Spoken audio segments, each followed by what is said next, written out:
let's move on to the middleweight bout. Okay, and this is the middleweight bout that featured Tim Kennedy going up against Gracie. Go ahead. Why don't you say his first name?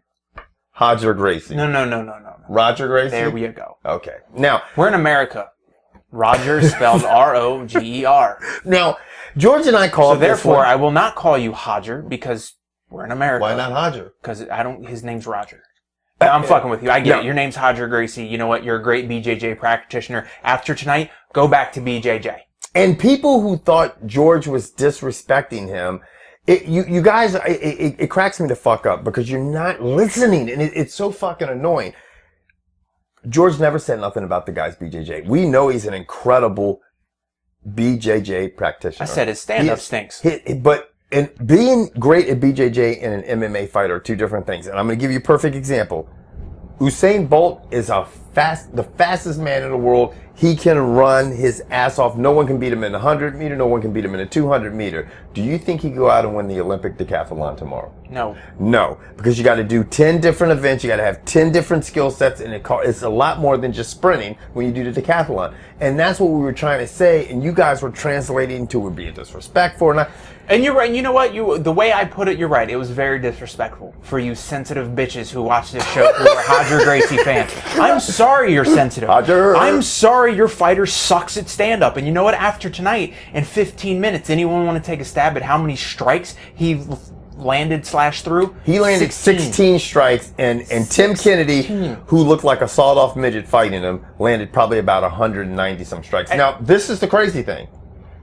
Joe Rogan, for some reason during the telecast, lost his marbles and said his striking improved. No, his striking defense proved. And I'm thinking, yes, Gracie's striking defense proved because he fought a guy that was literally 5 inches shorter than him. His head movement didn't improve. And look, Hodger, you have some of the greatest fans in the world, and they happen to all watch our last video. Yeah. And you know what? I'm glad you came out and defended your fighter, but I hope the same people who defended you can sit here after that fight and realize that maybe MMA is not your thing. It's not. And it's not. Your head movement's horrible. Your hands are, let's rephrase that. Your punches aren't crisp. I'm going to tell you what. If that was a 5-round fight, the way he was getting winded, it would not have surprised me if he got so tired, Tim Kennedy tapped him out. Now, because Tim Kennedy had all the takedowns. Tim Kennedy was controlling him from the ground. I mean, this is a guy who's awesome at BJJ. It's just that when you get ragged out and you get tagged a couple times, just like Joe Rogan says, your BJJ when shit goes out the window. And now, I know what all you Roger Gracie fans are going to say next. Well, he should fight at 205. Fine. Fight at 205. Who you want to fight? You pick. Because you're going to lose. Because it's not a BJJ match.